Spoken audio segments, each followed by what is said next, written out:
Hey, I went back and listened to the last couple of chapters of the Wtr Dncr by Ta-Nehisi Coates, and I still think it kind of it it doesn't.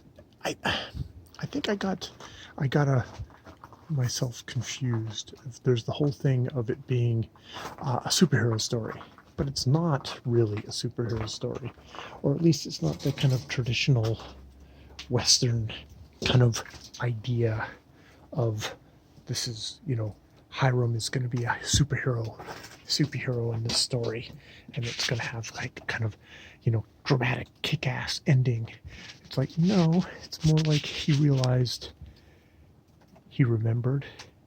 his mother. He had his memories. He kind of accessed the most painful part of his life, deepest part of his life, because that's what's going to give him power to kind of like continue on. And that was good. And Sophia's like, I'm not leaving, and I'm not leaving because that we've been destroyed. What all this does is it's all been about continually destroying all people's families, slaving them, pulling them away from each other. So we're going to stay together. If you're going to be down here fighting, because he can't leave because he has to be a part of the underground. She says, no, I'm going to stay with you. So it's a quiet, determined ending. Not kind of the superhero ending, as that maybe I accidentally got pushed into thinking it might be. And the whole thing of kind of like the powers. It's like, this isn't the kind of dramatic powers. This is the powers of, I'm never going to forgive, but to forget is death. And her saying to him at the end, it's like, where are we going to go? We've always where we've always been, the underground. It's like they've always been. This has always been them. We've always been resisting. We've always been making our own world. Yeah. So, it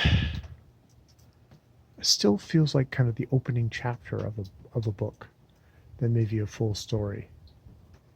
But it's not. It's more about accessing that memory and getting the power. As the whole story is a thing of like, I'm accessing the memory of important part of history, for the power of that.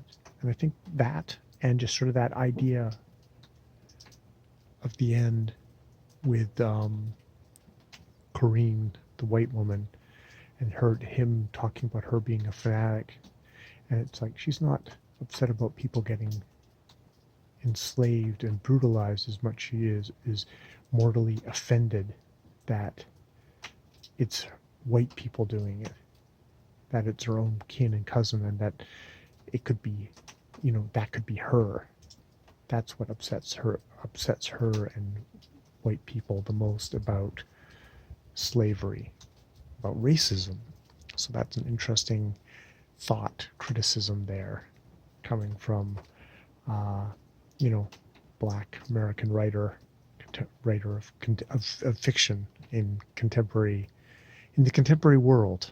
Something that, as a white reader, something to think about. All right, I'll leave it there.